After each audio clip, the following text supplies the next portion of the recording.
નમસ્કાર. ચાલો આજે આપણે ટીએટી પરીક્ષા માટે જે પણ નવા શૈક્ષણિક પ્રવાહો છે એને એકદમ પોઈન્ટ ટુ પોઈન્ટ સરળ ભાષામાં સમજી લઈએ. તો તૈયાર છો ને? ચાલો સીધા જ એ મુદ્દા ઉપર જઈએ જે આવનારી ટીએટી પરીક્ષા માટે સૌથી અગત્યના છે. આ અપડેટ્સ તમારી તૈયારીને એક નવી જ દિશા આપી શકે છે. ઓકે, તો સૌથી પહેલા શરૂઆત કરીએ એ પાયાની નીતિથી જેણે બધું જ બદલી નાખ્યું છે. હા, તમે સાચું સમજ્યા. આપણે વાત કરી રહ્યા છીએ રાષ્ટ્રીય શિક્ષણ નીતિ એટલે કે NEP 2020 વિશે. આપણે બધા પેલી જૂની 10+2 સિસ્ટમથી ભણ્યા છીએ, ખરું ને? પણ હવે એ ભૂતકાળ બની ગયું છે. હવે આવ્યું છે નવું માળખું 5+3+3+4. આને બરાબર મગજમાં બેસાડી દેજો, કારણ કે પરીક્ષામાં આમાંથી સવાલ પૂછાશે જ પૂછાશે. પણ વાત ખાલી સ્ટ્રક્ચર બદલવાની નથી. આ નીતિના કેટલાક મુખ્ય પિલર્સ એટલે કે આધારસ્તંભ છે જે તમને મોઢે હોવા જોઈએ. ચાલો એક પછી એક એના પર નજર કરીએ. હવે જો પરીક્ષામાં આવા શોર્ટ ફોર્મ્સ એટલે કે ટૂંકાક્ષરો બહુ પૂછાય છે અને એમાંનું એક છે પરખ. આનું પૂરું નામ ખાસ યાદ રાખી લેજો: performance assessment review and analysis of knowledge four holistic development. આ બહુ જ મહત્વનું છે. અને તમને ખબર છે સૌથી રસપ્રદ વાત શું છે?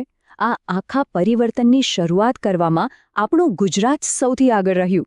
NEP 2020ને લાગુ કરવા માટે સ્પેશિયલ ટાસ્ક ફોર્સ બનાવનાર ગુજરાત આખા દેશમાં પહેલું રાજ્ય બન્યું. આ આપણા માટે ગર્વની વાત છે. સારું, આ બધી વાત તો થઈ, પણ શિક્ષકો માટે શું? NEP 2020 એમના માટે શું નવું લાવી છે? તો જવાબ છે સતત શીખતા રહેવાની તક. હવે દરેક શિક્ષક માટે દર વર્ષે 50 કલાકની પ્રોફેશનલ ટ્રેનિંગ ફરજિયાત છે. આ તેમના પોતાના ગ્રોથ માટે ખૂબ જરૂરી છે.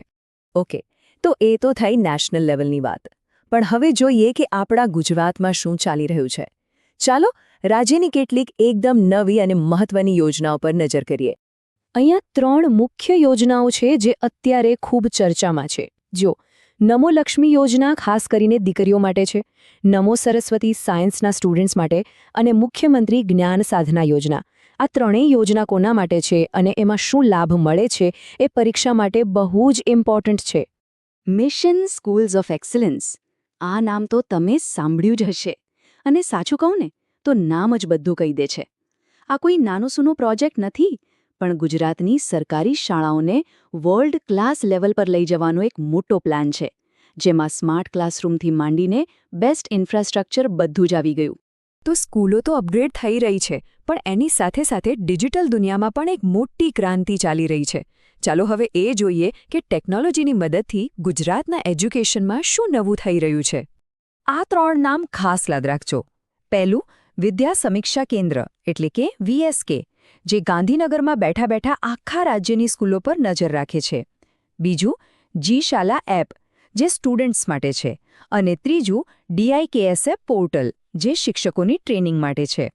આ ત્રણેય ડિજિટલ એજ્યુકેશનના પાયા છે. હમણાં જ આપણે દીક્ષા પોર્ટલની વાત કરી, બરાબર? તો નિષ્ઠા શું છે? નિષ્ઠા એ દીક્ષા પ્લેટફોર્મ પર ચાલતો શિક્ષકો માટેનો સૌથી મોટો ટ્રેનિંગ પ્રોગ્રામ છે. એટલે આ બંને એકબીજા સાથે જોડાયેલા છે. અને હા, નિષ્ઠાનું પણ પૂરું નામ યાદ રાખવું એટલું જ જરૂરી છે. ચાલો હવે થોડો સ્પીડમાં જઈએ, એકદમ રેપિડ ફાયર રાઉન્ડ. હું તમને ફટાફટ કેટલાક નામો, આંકડાઓ અને તથ્યો જણાવીશ જે પરીક્ષામાં સીધા પૂછાઈ શકે છે. તો ધ્યાનથી સાંભળજો. કોણ શું છે એ જાણવું પણ જરૂરી છે. તો શિક્ષણ વિભાગના મુખ્ય અધિકારીઓ કોણ છે? યાદ રાખો. કેબિનેટ મંત્રી છે પ્રોફેસર કુબેરભાઈ ડિંડોર, રાજ્યમંત્રી છે પ્રફુલ્લ પાનશેરિયા અને GSEBના ચેરમેન છે AJ શાહ. આ 3 નામ તો આવડવા જ જોઈએ. આ પણ એક હોટ ટોપિક છે.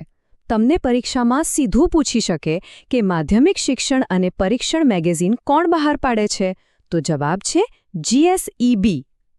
એવી જ રીતે બીજા પ્રકાશનો અને એના પ્રકાશકોની આ જોડીઓ ખાસ યાદ કરી લેજો. 100%. આ આંકડો બહુ મોટો છે. આ માત્ર એક નંબર નથી, આ એક રાષ્ટ્રીય લક્ષ્યાંક છે. ટાર્ગેટ એ છે કે 2030 સુધીમાં પ્રાથમિકથી માંડીને માધ્યમિક શિક્ષણ સુધી દરેક બાળક સ્કૂલમાં ભણતું હોય. એટલે કે 100% ગ્રોસ એનરોલમેન્ટ રેશિયો, આને GER પણ કહેવાય છે. ચાલો એક નાનો પણ રસપ્રદ સવાલ. શું તમને ખબર છે કે 2023-24ના શૈક્ષણિક વર્ષમાં શાળાઓમાં કુલ વેકેશનના દિવસો કેટલા હતા? જવાબ છે 80. હા, આ નાનો લાગતો આંકડો પણ ક્યારેક પરીક્ષામાં માર્ક્સ અપાવી શકે છે. તો સરકારી સ્કૂલોના સ્ટેન્ડર્ડ્સ કોણ નક્કી કરે છે? એમની ગુણવત્તા કોણ તપાસે છે? એના માટે એક ઓથોરિટી છે, SSS, એટલે કે સ્ટેટ સ્કૂલ સ્ટેન્ડર્ડ્સ ઓથોરિટી.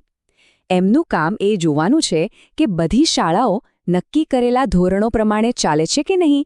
સારું, તો આ બધી માહિતી આપણે જોઈ, પણ આ બધાનો મતલબ શું? એક ભવિષ્યના શિક્ષક તરીકે આ બધું આપણા માટે શું અર્થ રાખે છે?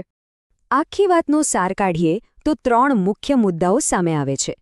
પહેલું, NEP 2020ને કારણે શિક્ષણની આખી પદ્ધતિ હવે કૌશલ્ય આધારિત બની રહી છે. બીજું, ગુજરાત સરકાર નવી યોજનાઓ લાવીને વિદ્યાર્થીઓ અને સ્કૂલોને સપોર્ટ કરી રહી છે. અને ત્રીજું, અને સૌથી અગત્યનું, ટેકનોલોજી, જે હવે શિક્ષણનું અભિન્ન અંગ બની ગઈ છે. જુઓ, પરીક્ષા પાસ કરવી એ તો પહેલું પગથિયું છે. અસલી પડકાર તો એક એવા શિક્ષક બનવાનો છે જે આવનારા સમય માટે તૈયાર હોય. તો અંતમાં બસ એક સવાલ. આટલા બધા બદલાવ વચ્ચે આજના જમાનાના શિક્ષક પાસે કઈ એક સ્કિલ હોવી સૌથી વધુ જરૂરી છે? આ સવાલ પર જરૂરથી વિચારજો. તમારી તૈયારી માટે ખૂબ ખૂબ શુભેચ્છાઓ.